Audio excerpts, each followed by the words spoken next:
Good morning, students. In class MSc semester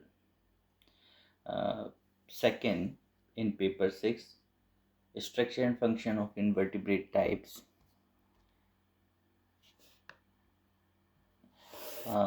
उसके अंतर्गत हम लोग जो हैं लोकोमोशन टॉपिक को डिस्कस कर रहे थे और प्रीवियस क्लास में हमने जो अमीबॉइड मूवमेंट है और उससे रिलेटेड जो 10 डिफरेंट पॉपुलर थ्योरीज हैं उनके बारे में अध्ययन किया था। उसी सीक्वेंस में जो सेकंड टॉपिक हमें मिला है उसमें हमें प्रोटोजोन्स के अंदर फ्लैचुलर और सीलियर मूवमेंट की भी स्टडी करनी है, जो कि हम आज की क्लास के अंदर डिस्कस करेंगे। ओके, तो सीलिया और फ्लैजिला के लिए अगर हम जो हैं जनरल स्टडी की बात करें तो जिस प्रकार से जो स्पर्म हैं या कई प्रोटोजोन्स हैं वो एक स्थान से दूसरे स्थान पर जाने के लिए जो है मूवमेंट या गति प्रदर्शित करते हैं। हालांकि जो सीलिया और जो फ्लैजिला है वो स्ट्रक्चर के अंदर एक समान स्ट्रक्चर हैं और हम इन दोनों स्ट्रक्चर्स दोनों जो संरचनाएं हैं उन्हें एक साथ ही कंबाइंड स्टडी करने की कोशिश करेंगे। इनकी संरचनाओं को अध्ययन करने के लिए हमने इन्हें क्लासिफाइड किया है। मुख्य रूप से ये जो सेल्स हैं वो एक या दो लंबी जो हैं थ्रेड लाइक स्ट्रक्चर जिन्हें हम फ्लैजिला कहते हैं, या छोटी छोटी जो स्ट्रक्चर्स होती हैं जो बॉडी के ऊपर पूर्ण रूप से कवर किए हुए रहती हैं, जो थ्रेड लाइक या हेयर लाइक स्ट्रक्चर्स होती हैं, उन्हें हम सीलिया कहते हैं। परंतु जब हम इनकी अल्ट्रा स्ट्रक्चर की स्टडी करते हैं या माइक्रोस्कोपिक स्टडी करते हैं तो जो इनका ऑर्गेनाइजेशन है, जो इनका संगठन है, वो लगभग समान होता है। इसीलिए हम इन दोनों की स्टडी कंबाइंड फॉर्म में करेंगे। तो अब हम संरचना की बात करते हैं। जब हम इसकी संरचना देखते हैं तो इसके अंतर्गत हमें जो है वो मध्य भाग में जो सूक्ष्म नलिकाएं या जिन्हें हम माइक्रोट्यूब्यूल्स कहते हैं उनके द्वारा बना हुआ एक जो है केंद्रीय जो बंडल लाइक स्ट्रक्चर है वो प्राप्त होता है या दिखता है, जिसे हम एक्सोनिम कहते हैं। और इसमें जो है 9 नंबर्स में बाहरी डबलीट जो हैं वो माइक्रोट्यूब्यूल्स के द्वारा घिरी हुई 9+2 के अरेंजमेंट में जो है माइक्रोट्यूब्यूल्स प्रेजेंट होती हैं और ये जो है सेंट्रल ट्यूब्यूल को जो है पूर्ण रूप से घेरे हुए रहती हैं। यानी एक व्हील लाइक जो जो जो हमारे पास जो गाड़ी का जो पहिया होता है उस प्रकार की एक संरचना है। उस प्रकार से ये अपने अरेंजमेंट को धारण किए हुए रहती है। मैं इसके स्ट्रक्चर पर आपको ले चलता हूँ। दिस वन,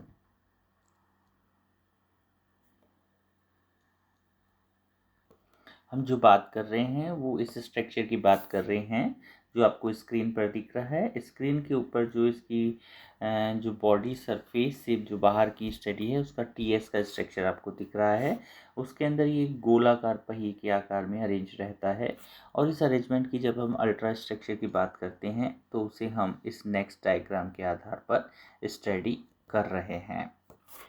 ओके, तो अब जब हम आगे इसकी बात करते हैं तो हम देखते हैं कि जो जो ईच जो डबल माइक्रोट्यूब्यूल्स हैं वो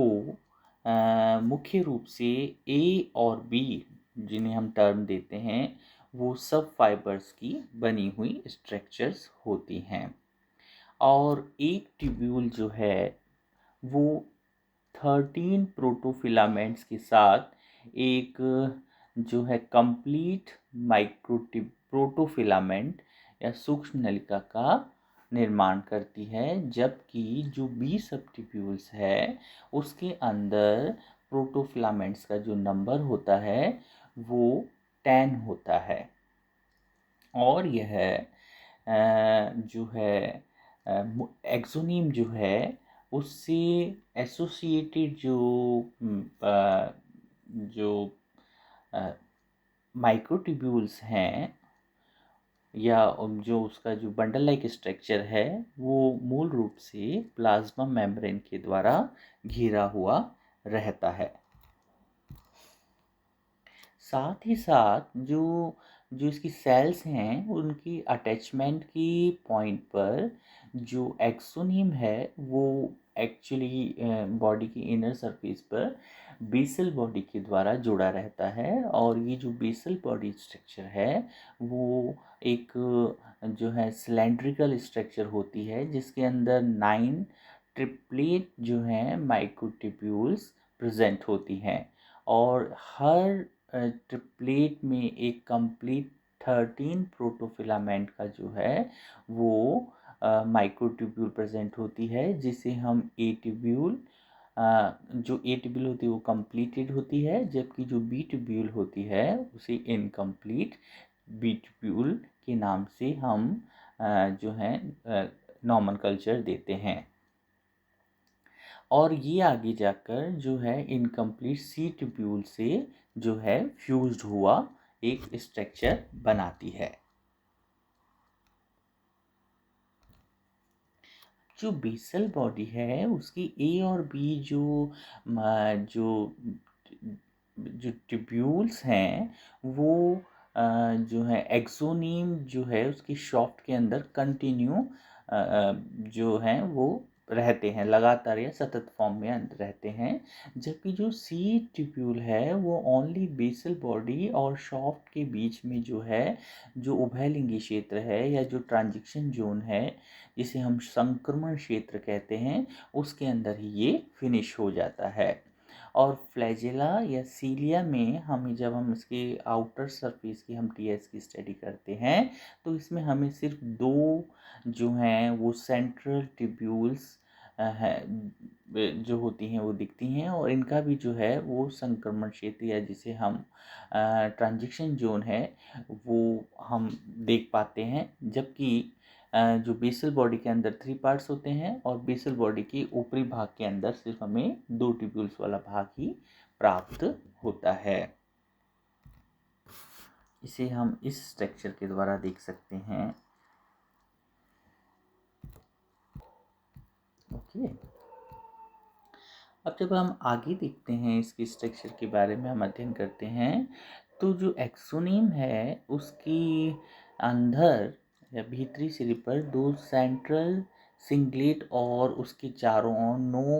नंबर में 9 जो हैं वो आउटर सरफेस पर डबल जो है माइक्रोट्यूब्यूल्स की संरचनाएं इसकी कंप्लीट लेंथ के अंदर एक अल्टरनेशन के अंदर ये एक निरंतरण क्रम के अंतर्गत ये जो हैं फैली रहती हैं।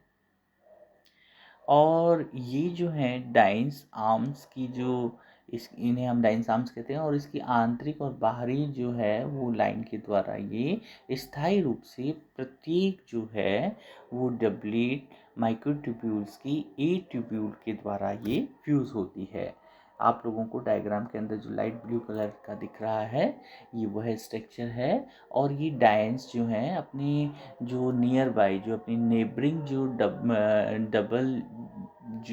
डबलेट जो हैं बी ट्यूब्यूल्स वहाँ तक ही अपनी अप्रोच को बनाए रखते हैं। अब वास्तव में होता क्या है जो एक्सोनीम है उसकी प्रोटीन जो हैं वो क्रॉस लिंक के तीनों सेट्स द्वारा आपस में एक साथ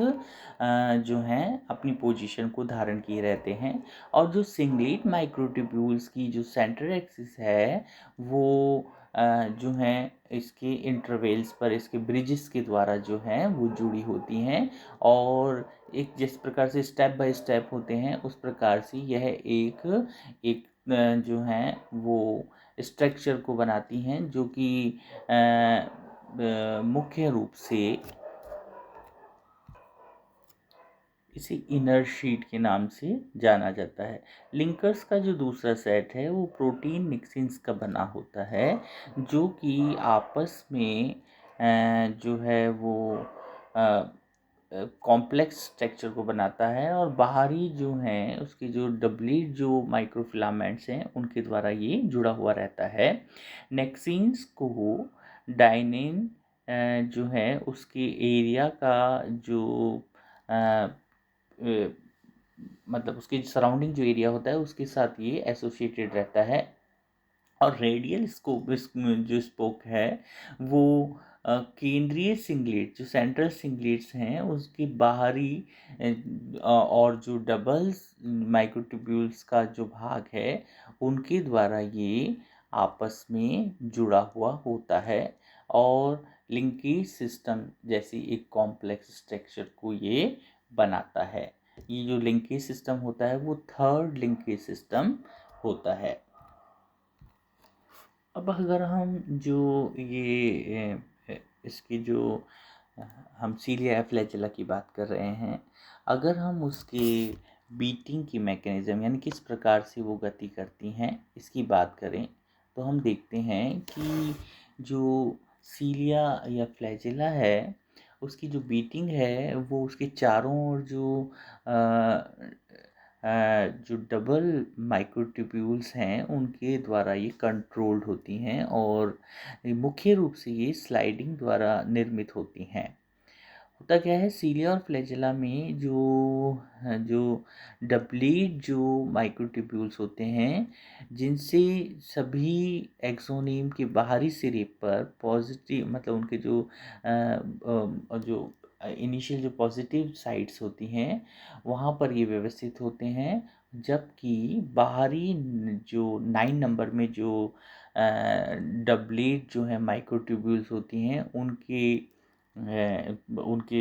पास वाले या उनके आसन वाले सिरे पर ये जो है माइक्रोट्यूब्यूल्स में जो इनकी डाइनिन जो आर्म्स हैं उसमें एक इनर आर्म और एक आउटर आर्म जो कि एक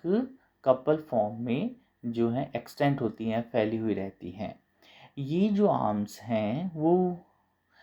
जो फ्लैजिलर मूवमेंट है या उसकी जो बीटिंग है या सीलेटेड बीटिंग जो है उसके लिए रेस्पॉन्सिबल होती हैं,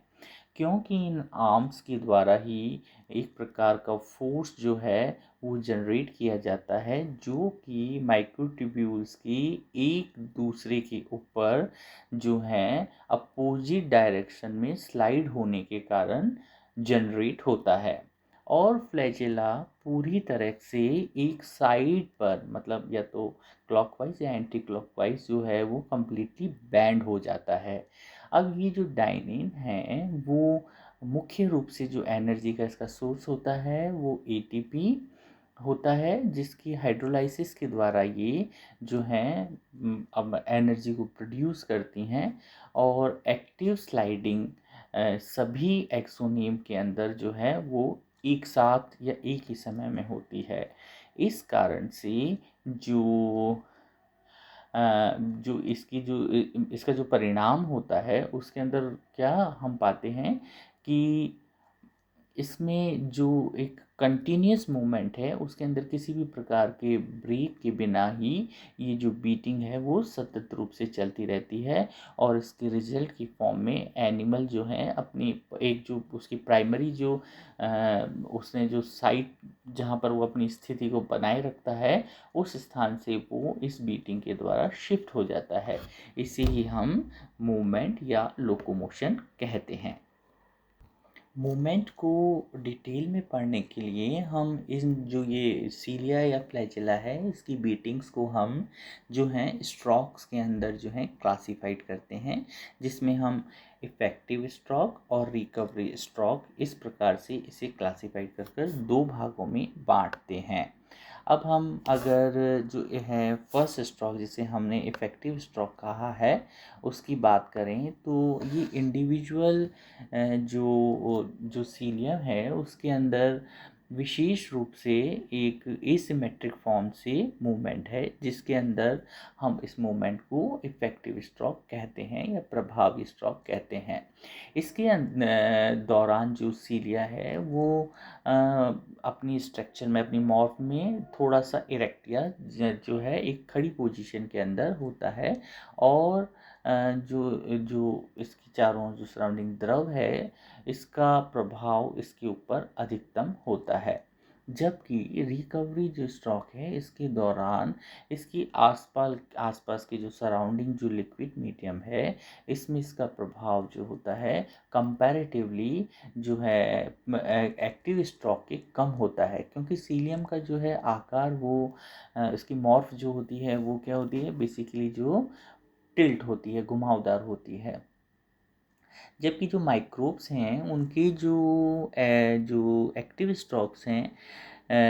वो क्या करते हैं, इसको एनिमल को जो है उसकी अपोजिट डायरेक्शन के अंदर फैलाते हैं।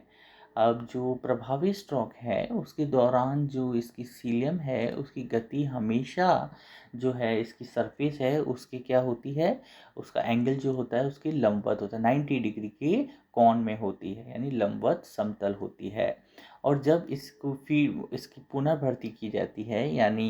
कि स्ट्रोक जो है अपनी रिवर्स पोजीशन में या अपनी जो प्राइमरी पोजीशन है उसमें आता है, तो ये जो है उसकी मतलब इसका जो डायरेक्शन है वो वो परपेंडिकुलर होता है, और इस डायरेक्शन के कारण ये जो एनिमल है वो वास्तव में अपनी जो मूवमेंट है उसको वो थ्री डायमेंशनल, मुख्य रूप से ये थ्री डायमेंशनल फॉर्म के अंदर दर्शाता है। अब अगर हम इन प्रभावी स्ट्रोक की और रिकवरी स्ट्रोक की और आगे जब हम बात करते हैं, तो हमें दो प्रकार की इनकी मूवमेंट दिखते हैं, जिसके अंदर पहला मूवमेंट मेटाक्रॉनिक और दूसरा सिंक्रोनिक जो है मूवमेंट पाया जाता है। तो इसे हम इस डायग्राम के द्वारा देख सकते हैं। ये जो हैं दो स्ट्रोक हैं जिसके अंदर हम इन दो मूवमेंट की बात करेंगे। जब कंप्लीट जो सीलिया हैं वो एक समय में एक ही दिशा के अंदर मूव करते हैं, तो इसे हम मेटाक्रॉनिक मूवमेंट कहते हैं। और जब ये अलग अलग डायरेक्शन के अंदर मूवमेंट करते हैं तो हम इन्हें सिंक्रोनिक मूवमेंट कहते हैं। हमें ऐसा लगता है कि जब सीलिया का जब इसमें जब एग्रीगेटेड जो मूवमेंट होता है वो क्या होता है, एक जो है एक सॉलिड मूवमेंट होता है, और इस मूवमेंट में मुख्य रूप से जो इसकी नियर सेल है या नियर जो सीलिया है, इसकी जो पड़ोसी सीलिया हैं, उसके अंतर्गत क्या होता है, एक ग्रुपिंग जो है वो मूवमेंट या जिस प्रकार से वेव्स होती हैं उस प्रकार का इसके अंदर मूवमेंट होता है। और ये मूवमेंट एनिमल की कंप्लीट बॉडी सरफेस पर एक ही डायरेक्शन में कंटिन्यूअस चलता है। यह जो है मूवमेंट उसी डायरेक्शन में जो है अब गति कर सकता है जिस डायरेक्शन के अंदर मूवमेंट का फ्लो हो रहा है।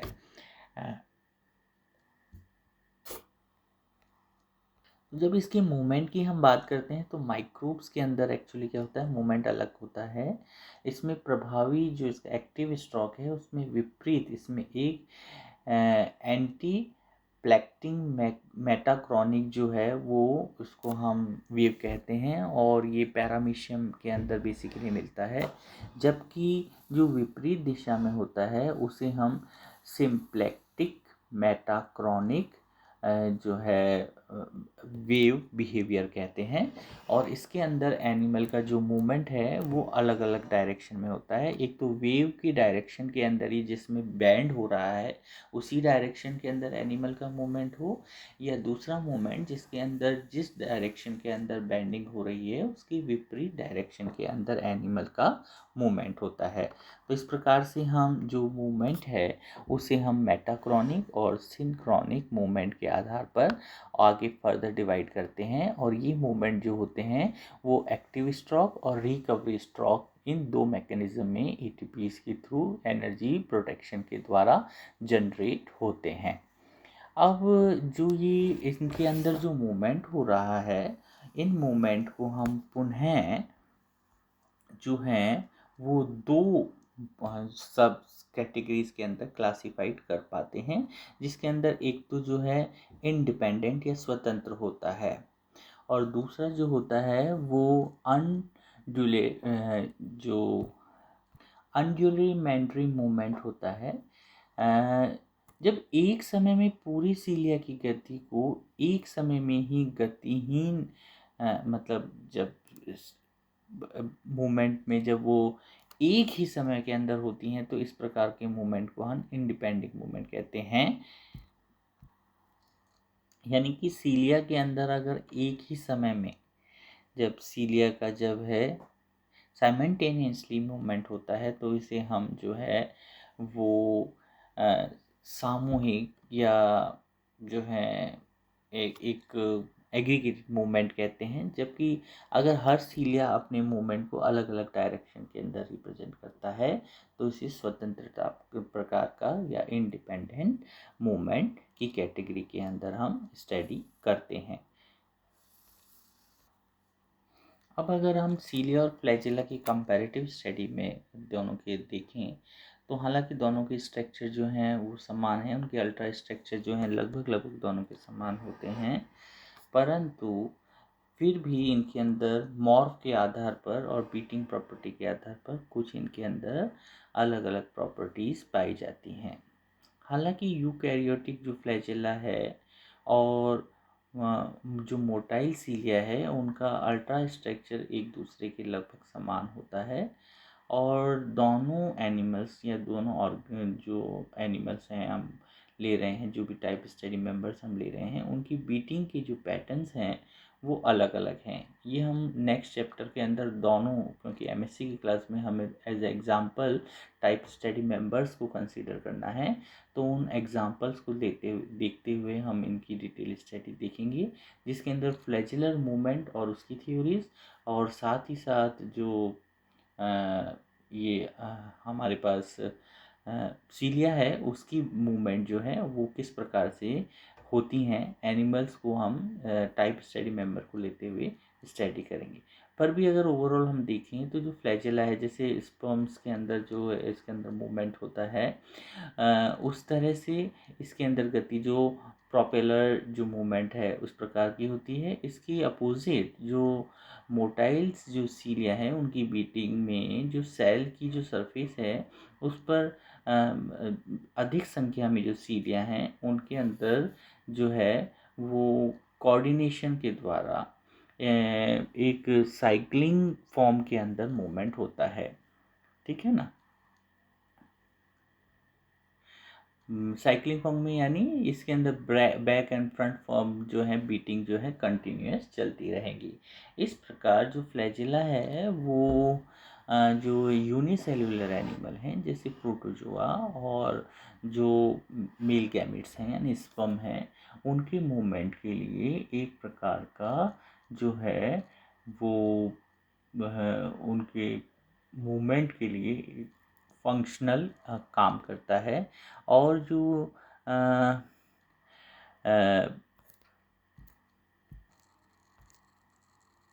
यानी एनिमल की मूवमेंट के लिए काम करता है, पूरे एनिमल को एक सरफेस से दूसरे सरफेस पर ले जाता है, जैसे फ्लैजेलर मूवमेंट है। जैसे स्पर्म को क्या करेगा, वो जो है ट्रैक के अंदर मूवमेंट करने के अंदर हेल्प करता है।